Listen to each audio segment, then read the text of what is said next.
Hello, and welcome to Fintech Surge Podcast, creating a wealth of opportunities through fintech innovations in the Middle East for the Middle East. Powered by Fintech Surge, the region's leading fintech festival, hosted by the Dubai World Trade Center alongside GITEX Global. We're excited to be joined today by Matthias Horvath, CPO at Vipasso. Thanks for joining us, Matthias. Yeah, well, thanks, Stephen, for the invitation and giving me the opportunity today to discuss together a bit more our insights on the fintech side and the payments area. Great. And for those of you who are unfamiliar with Vipasso, it's actually a startup from Vienna, Austria, dedicated to globally scaling Horizon, which is an end-to-end complete mobile payment solution. With over 10 years of experience with international banks and payment vendors, Matthias was actually the lead project owner responsible for rolling out Apple Pay in Austria. And now he has a sight set on making Horizon the number one payment solution in the world.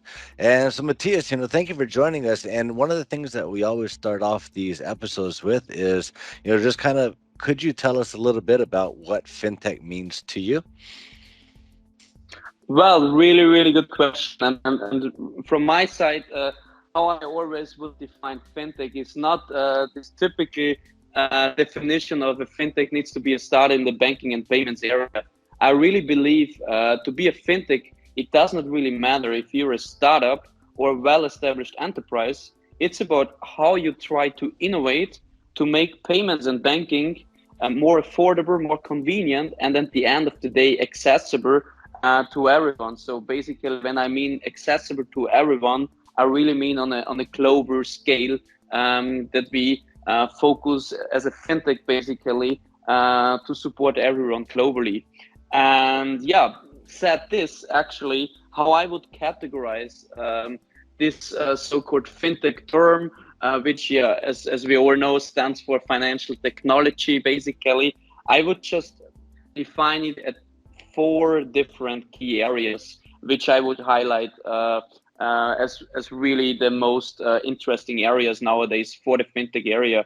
Which we can say on one hand, we have the digital lending side.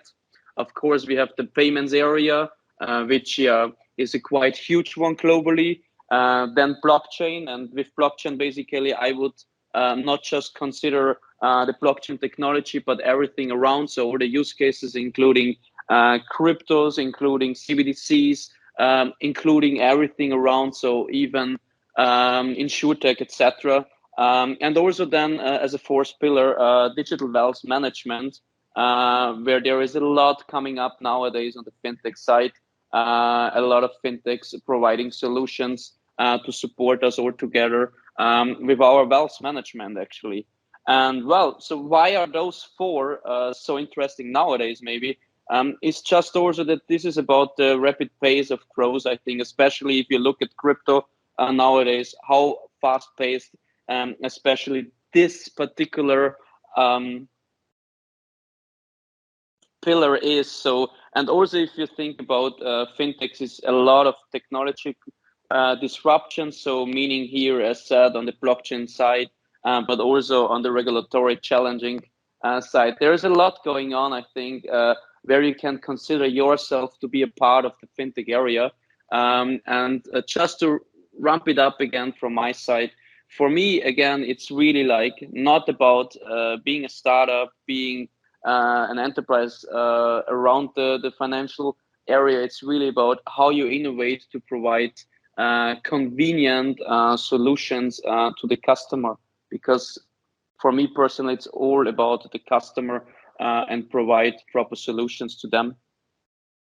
Great, great. And I think that you touched on a really important point is that fintech is not just for the fintech industry, right? It's not just for, the major institutions, the big players, the banks, the insurance companies, the wealth management companies, but actually fintech is designed to help the customer have more access to financial technology, to for financial convenience. It's really everything, like you said, from payment solutions, where now we can tap on the phone and that's automatically a payment situation. And I think the Paso is really making that very accessible for a lot of people. And I know that you guys are doing great things all across the world to make payments more accessible to more merchants and to more customers. And now introducing blockchain, introducing wealth tech, which is, as you mentioned, management of wealth, where now we have technology that's helping us make better decisions with our money. you know with everything that you just mentioned, fintech is very near and dear to everybody, whether we know it or not.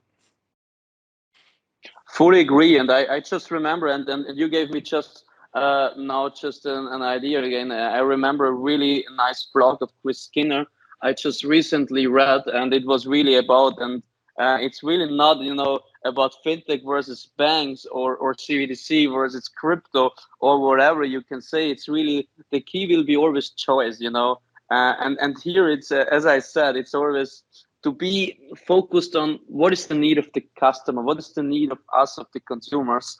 And as you said, there is a lot going on the fintech side, and it's closer to every one of us than we maybe thought before.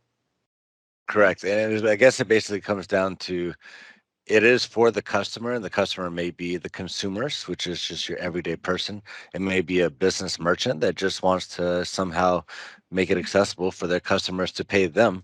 Either way, if it doesn't work for the customer, then it doesn't work. And that's really, the beauty behind a lot of these, new fintech companies that are starting out, is that they're really designing things with the client in mind. One of the things I wanted to Exactly. ask you about, oh, yeah, actually, one of the things I wanted to ask you about is also, something that might be on a lot of our minds is, that we understand that a lot of payment technology value is built on big data. The more data that we have, the more information we're able to process, the more convenient that we can make, and the more accessible we can make it, to everybody as well. But, there may still be concerns around, customers' identity, privacy, hacking, people stealing their money whenever all of this information is out there. So what are some of the measures that are being taken by fintech companies, especially Vipasso, to kind of safeguard the customer's identity, privacy, and even Well, actually, I really believe that, as you already mentioned, so to take measurements to really safeguard the consumers, the customers, is one of the most important tasks nowadays as a fintech, and not just as a fintech, I might say as a company overall. And as we see, especially nowadays, and with all the impacts we got with the pandemic, and how it even changed how we pay. So meaning there is a lot more digital payments going on. So we need altogether to address especially those fraud scenarios which are completely new to us. And that brings me actually to how you can use big data, or how we should use big data in our daily measurements to really have relevant and really modern fraud prevention, fraud detection solutions. Also, said this, it means that we really, as a company, also ensure that we do all what is possible. That there is, on one hand, no privacy or especially identity loss or cash flows, either on the merchant side or on the consumer side, because both might be an integrated, money transfer ways. So it's really like to keep the data in a way that it is safeguarded, but on the other hand, use big data also to do a lot of analytical work. So I would tackle this basically also from the fraud side, because I saw in some previous roles I did that how complex it could come on the fraud side, on the fraud detection, the fraud prevention side, and how much those data we get can really help us to ensure that there is no cash loss. And I just, yeah, I think during the first lockdown of the pandemic, there was an article from BBC where BBC just put out around, I think it was called the 10 scams to be wary of. So also the fraudsters, they adopt themselves, and that means also we have to adopt as a company, and we have to adopt our solutions and using additional solutions and data to ensure that nothing is going to happen. Because if you think about especially the impact of COVID, and when there was this financial support coming up from the governmentals globally, there was a lot of support scams.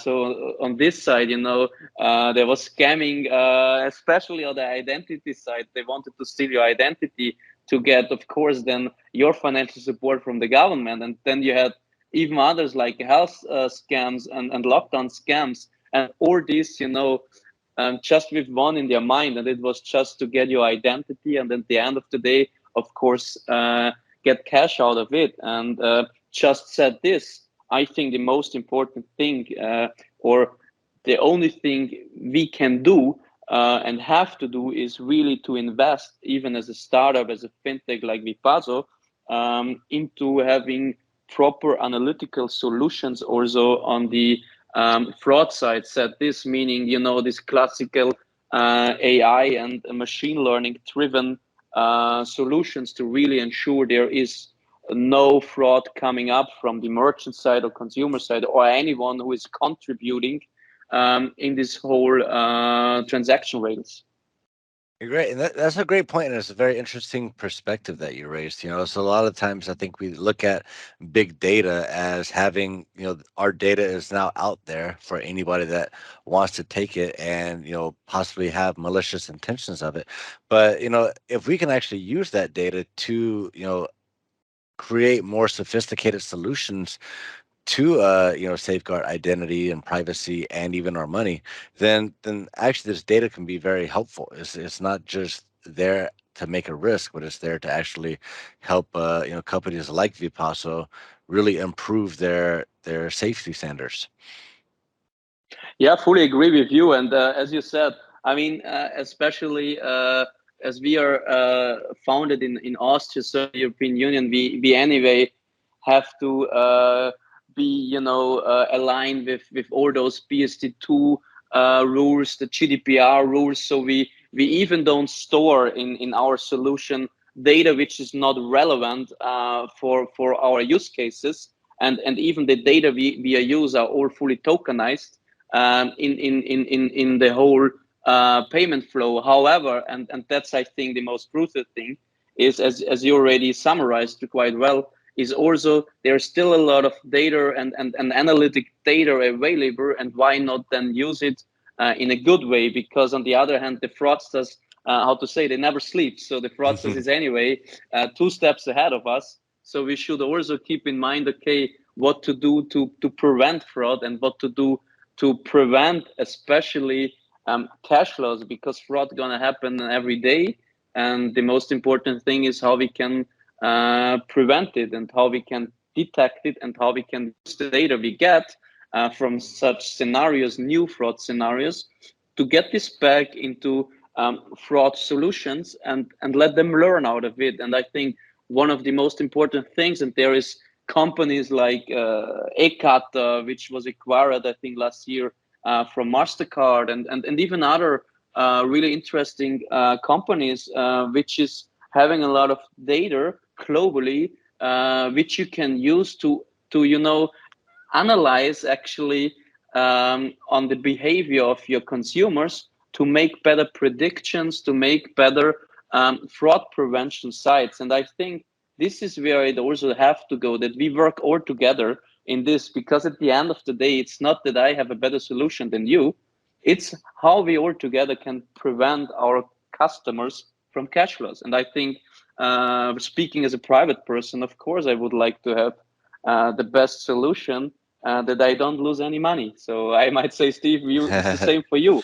And we sit all in the same boat. And I think that's this mindset of fintechs, that we want to build something great together. And it's all about the together in a global scale, and just making cool solutions to provide great payment experience, but on the other hand, ensure that there is no fraud or any identity loss or cash loss. And that's a great point that, fintech is not just a collection of a bunch of fintech companies, but it really genuinely is an industry and it's really a community that, are working together and using the information that's available to create something better for the customers. And whether that's the merchants, the banks, the consumers, the customers need this sort of level of protection. And it is great to hear that fintechs are actually working together to use shared knowledge in order to create that security for their customers. And so something you touched on a little bit already was digital currency. We mentioned CBDC, which is obviously the central bank digital currency. Could you go ahead and describe that a little bit for our audience? What is the central bank digital currency? Well, as you already mentioned, and the CBDC stands for Central Bank Digital Currency. What does this mean is that also the central banks, so like in Europe, it would be the European Central Bank, they also using the blockchain technology to provide a digital currency, which is basically, most of the people might know, classical stable coins. However, this is then really a regulated stable coin by the authority, which is then really used in the same, you can say, manner as a typical cryptocurrency. However, stabilized and really focused on the day-to-day money transfers or the classical day-to-day banking side, which I think is quite an interesting way. However, said this, and I think this is always one of the most critical things when it comes to CBDC, when it comes to fintechs, when it comes to these typical crypto companies or cryptocurrencies, that people might think, yeah, when there comes CBDC, everything will be completely under the regulation side. The central banks will regulate everything. They might go and then say that no other currencies are anymore allowed. But how I see it basically, and as I said before already in this blog I had in my mind from Chris Skinner, it's not about fintechs or it's not about CBDC versus crypto. It's just about what particular use case I want to do. And for the day-to-day classical payments, crypto in the form of CBDC, and it's just a form, the CBDC of cryptos, this might be our way to pay. So it will be the crypto side in the form of the central bank's digital currency, like in Nigeria, they have their e-naira and so on. So this will be for the typical day-to-day payments. However, there will be a lot of other cryptocurrencies around. So some just for, some investment ideas, some just for some particular use cases. So I don't even see that CBDC might just, push away other cryptocurrencies. It will come to stay, of course. However, for some particular use cases, and I think at the end of the day, and I mentioned it already before, it's the key is choice. The key will be what use case the consumer or the customer wants to do, and for this use case, he gonna use exactly the cryptocurrency which fits best for him, and that could be a CBDC, that could be different other cryptocurrencies, or any other relevant blockchain supported technology. So this is where I think where we need to keep some focus on. And we all know, so there is a lot of countries nowadays working on crypto concepts, working on these CBDC concepts. However, I really believe that on the other hand, Bitcoin or Ethereum or any other bigger cryptocurrency will stay for some particular use cases. Okay, so I guess in a way, central bank digital currency, would you say is a more stable form of crypto as opposed to some of these other types of coins? Well said. So exactly. So how I see this is really that's a really stable currency, in this case digital currency, which is more or less then for the day-to-day payments, where we want to have a more stable or stabilized cryptocurrency. That's amazing. I think that's really huge, and I understand that CBDC is not quite as popular of a term as cryptocurrency is or as Bitcoin is. But one of the downfalls I think that are keeping people from recognizing crypto as an actual currency, an actual sort of token that they can use to purchase things throughout their day-to-day life is it's just not as stable at the moment yet. So, for example, if somebody needed to buy dinner for $100 and they spend $100 worth of Bitcoin, well, in a month from now, they might look back and say, well, actually, I spent $100 worth of Bitcoin, but now that $100 is worth $500 and I lost a lot more money by paying in Bitcoin than if I'd have paid in a stable cash. Same thing could go the other way. They might have a restaurant that accepts $100 in Bitcoin, and then a month later, now it's only worth half as much. And so it's really tough to manage your finances and manage your portfolio when you're paying in something that can fluctuate so often. So really the CBDC is something that it allows more people access to crypto and allows us to get into this crypto space. Whereas, we don't have to worry about, okay, well, if I pay let's say if I pay for this dinner with this crypto, is it going to be a huge loss or a huge profit? This is a lot more stable in that sort of aspect, right? Yeah, fully agree. So it was perfectly summarized by you, Stephen. Great, great. And so one of the things that I kind of wanted to talk about, and I know that it goes back into this financial inclusion, and I think that a lot of the things that you're talking about, as we've mentioned a few times already, it really is about having opportunities more inclusive towards people that may not have had these opportunities before. And so while payment technologies is working towards financial inclusion, how will payment technologies integrate and provide a seamless experience for the global citizen? And I think this is a little bit of a plug for Vipasso, because I believe that this is something you guys are working on, correct? Exactly. So, well, really good introduction to it, actually. And thanks for this question. So, actually, how I see this, there are various factors we have to consider to provide financial inclusion.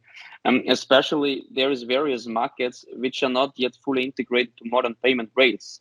And as you already mentioned, how to provide a seamless experience for the global citizen, we have to first focus to provide actually integrated payment rails, and also, there is one of these key concepts nowadays, cross-border payments, which yet is not as established as I might say the typical card payments like MasterCard or Visa.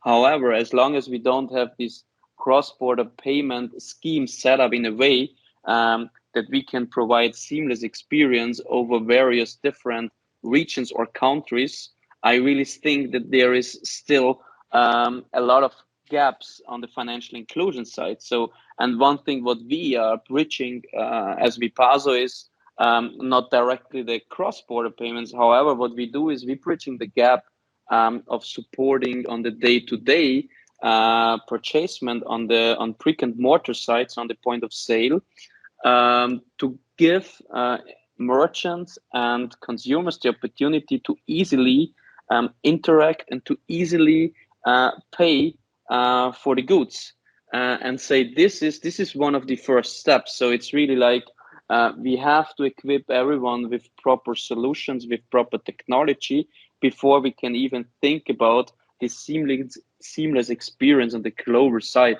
Because there is a lot of things going on, as we all know, the digital identity, and so on. And bringing this into the game, I think we jump back, as we already mentioned before, in one of the first questions around the fintech side and what pillars we have, is blockchain technology, and especially frictionless money transfers on the cross-border side. Their blockchain is going to play a really, really big and strong part, being it on the digital identity side, but being it also then on the CBDC side and on the money transfer side. And I think that's where we are going to head. And I think that will be one of the key focus areas in the next, I might say, 5 to 10 years, to really roll out those solutions. Yeah, that's great. And I think that one of the key words that you mentioned was seamless. How do we make these all seamless? As we mentioned a couple of times, if it doesn't work for the customer, then it doesn't work. And seamless, ability to use these sort of opportunities is key in making this whole technology available to everybody. And so I kind of wanted to ask, with the growth of distributed ledger technologies, perhaps you can touch a little bit on what distributed ledger technologies is, but how can payment solutions providers enable this high-speed cross-border transactions in real time?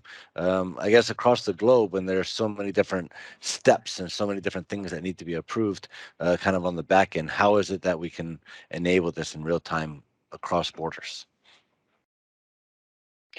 Well, so actually, as you mentioned, cross-border payments and the speed on it leads us a lot of times, or most of the time, is leading into this way of distributed ledger technology, blockchain technology, and so on. But honestly speaking, from my personal view and also from my experience working in the payments industry, nowadays around 15 years and seeing different use cases, we have to distinguish, I think, between various use cases and really the relevance of DLT and blockchain as the underlying technology. Because in case of real-time payments, it has to be really questioned, I think, if DLT is really the right technology, especially when it comes to in-country payments, where we want to have real-time payments being established as our day-to-day payment rail. And I think when we look nowadays in all those overall performance peaks of the blockchain technology and how much energy it needs, and it's still not as fast as other technologies. And when we check out like Visa network, and if I remember well, on the Visa network, they have 65,000 TPS, so meaning they can do 65,000 transactions per second. So we Wow. have technologies already, in place for exactly those things. And I think sometimes we need to consider ourselves, or just make this step a bit back and think, is blockchain really the solution for everything? Is blockchain the solution for providing really high-speed cross-border transactions in a real time, or maybe there is another solution, or we have to encapsulate, some use cases from others, and for some use cases, blockchain makes really a lot of sense, like the cross-border side per se. However, if it comes then to the other aspect of real-time payments, I believe that we are not yet there with blockchain to be able to really have, especially on a higher amount of transaction, than the capability and capacity to provide exactly such fast transactions as it would be expected in the real-time side. Like, a transaction is done and the settlement is done, and everything from one to another account in different countries is in 6 or 7 seconds. So I believe we're heading in this area. However, it takes a bit longer, and we need to keep in mind what technology should be the right one. It's very important that you ask that question. Is blockchain the right technology for everything? And I think that it's such the buzz now. There's so many people talking about it. So many people that are hyping up blockchain and crypto and NFTs and the metaverse and Web 3.0. That we really stop asking this question at some point. We stop asking, is this the best solution right now? I mean, it's definitely not to say that, blockchain cannot be the solution moving forward at some point, but, are we really at a point where we're replacing, great technology that is still using AI, that is still using, amazing algorithms, that has been, in the 200th iteration of something that we've been using? Is blockchain actually going to replace all this right away, or is it something that maybe can still go through its growing pains and still go through its own development stages before we actually just close our eyes and rush into this whole blockchain movement?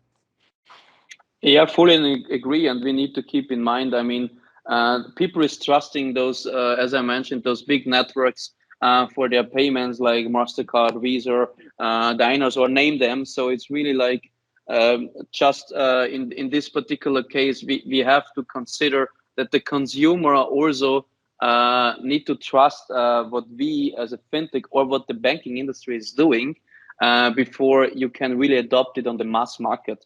And I think it's a good way and move forward nowadays that there is a lot of movements, a lot of innovation in exactly these areas of cross-border transactions, which, as I mentioned before, is one of the keys, I think, to global financial inclusion and to globalize everything together to make payments easier and seamless in every single area, basically. Absolutely, and what really excites me is seeing the adaptation of you know of fintech, and really what blockchain has done, in my opinion, is gotten people talking about money again. It's gotten people talking about investing again, realizing that you don't have to invest all of your money into being an entrepreneur and start a new business in order to make money anymore. There's new solutions out there that are available, especially for the younger generations that have sort of been disappointed with the job market since graduating college.